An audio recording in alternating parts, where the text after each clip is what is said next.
Hello everyone, मैं हूं अनुराग मिश्रा और आज हम बात करेंगे पूंजीवाद के आरंभ की।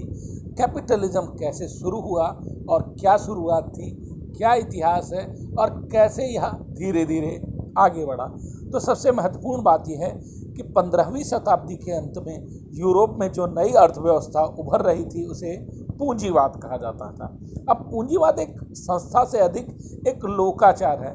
पूंजीवाद के लोक आचार का मूल मंत्र है अधिक से अधिक धन की अदम्य भूख। एक पूंजीवादी धन अर्जित करने को ही जीवन का साध्य मानता। वह साधन की चिंता नहीं करता, वह धन को अर्जित करने को ही नैतिक और शुद्ध इच्छा मानता है।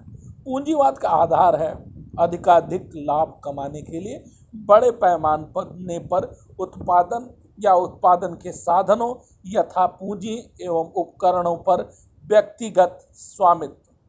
पूंजी पर आधारित अर्थव्यवस्था में उत्पादन पर उत्पादक का स्वामित्व नहीं होता, बल्कि उत्पादक यानी श्रमत से नगद मूल्य के जरिए उसका श्रम पूंजीपति द्वारा खरीद लिया जाता है। जबकि एक प्रचलित व्यवस्था के अंतर्गत कारीगर स्वयं अपने साधनों से उत्पादन करता था और सीधे ही श्रेणियों के द्वारा उपभोक्ता को बेचता था। पूंजीवाद में यह कारीगर अब श्रमिक बन जाता है और जिसके पास अपने कोई साधन नहीं होते, सिर्फ श्रम ही उसकी आजीविका का साधन होता है। साधारणतः उद्यमकर्ता यानी कारीगरों को उत्पादन में उनके द्वारा लगाए गए श्रम के केवल कुछ भाग के लिए पारिश्रमिक देकर शेष अपने लिए रख लेते हैं। उद्यमकर्ता इस प्रकार इस श्रम को चुरा लेता है, जिसे हम अतिरिक्त श्रम कहते हैं। अतिरिक्त श्रम द्वारा उत्पादित और बाद में बेचा गया तैयार माल उद्यमकर्ता को अतिरिक्त मूल्य अर्थात मुनाफा या लाभ देता है। अब एक सवाल उठता है कि पूंजीवाद के विकास को कितने भागों में विभाग किया जाता है। पहला प्रारंभिक पूंजीवाद 1200 शताब्दी से 1750 ईस्वी, पूर्ण कैपिटलिज्म 1750 से 1914 और मॉडर्न कैपिटलिज्म 1914 से अब तक। अब हम बात करते हैं पहले प्रारंभिक पूंजीवाद की। सामंत समाज याद करने की कोशिश करिए, जिसे जमींदारी व्यवस्था कहते थे। यह मुख्यतः कृषि पर आधारित था और वहाँ कृषक वर्ग से उसके अधिशेष उत्पादन का अंश जबरदस्ती लिए जाने पर जोर था। मुद्रा का प्रचलन अपेक्षाकृत कम था, किंतु परवर्ती काल में मुद्रा का प्रचलन बढ़ा है और अब कृषक बाजार के लिए उत्पादन करने लगा। अन्य उत्पादकों या स्वामियों के साथ उसके साथ जो संबंध थे सामाजिक प्रतिष्ठा या पद के अनुक्रम से नहीं, बल्कि कॉन्ट्रैक्ट या संविदा पर आधारित होने लगे।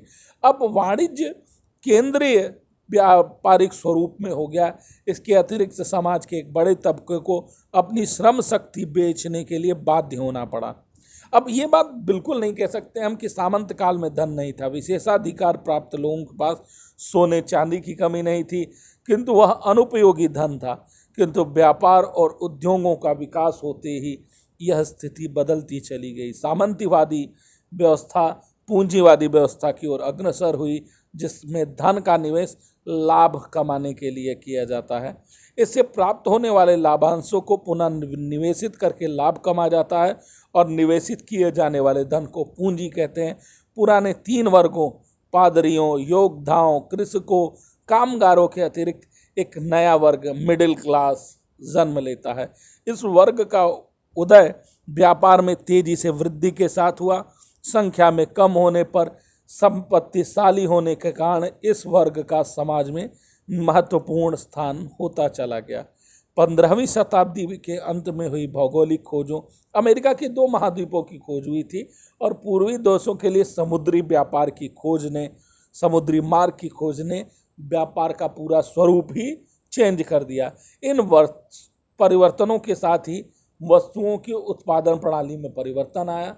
अब मध्य युग के आरंभ में कृषक पहले अपने स्थान पर स्थानीय स्तर पर निर्मित वस्तुओं से पूरी कर लेते थे, पर जमींदार और संपन्न वर्गों के लोगों की आवश्यकताओं की आपूर्ति विभिन्न शिल्पों से या स्किल्ड प्रोफेशनल से होती थी।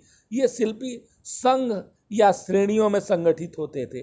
प्रत्येक शिल्प श्रेणी में उस्ताद, नौसिखिए और वेतन पर काम करने वाले कारीगर या मिस्त्री होते थे।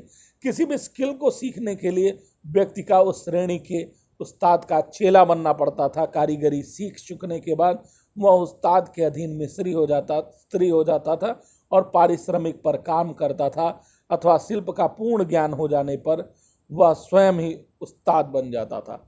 व्यवसाय और उद्योग धंधे व्यापार इस श्रेणी के व्यवस्था द्वारा संचालित होते थे। नगरीय अर्थव्यवस्था इन श्रेणियों पर आधारित थी। व्यापार, शिल्पी इन श्रेणियों द्वारा संगठित होते थे। इन श्रेणीज का अपना नियम होता था और इनके सदस्य इनसे संचालित होते थे। यह बात महत्वपूर्ण है। ऐसे गिल्ड या श्रेणी का सदस्य वही कारीगर या व्यापारी बन सकता था जिसके स्वयं के साधन हो। 13वीं शताब्दी तक इन पूरा व्यापार इन शक्तिशाली संस्थाओं में परिणत हो गया। ये श्रेणियाँ कई तरह का विशेषाधिकार, स्वतंत्रता का उपयोग करती थी। इनके पास अपना ट्रांसपोर्ट सिस्टम, डाक, सुरक्षा सैनिक होते थे।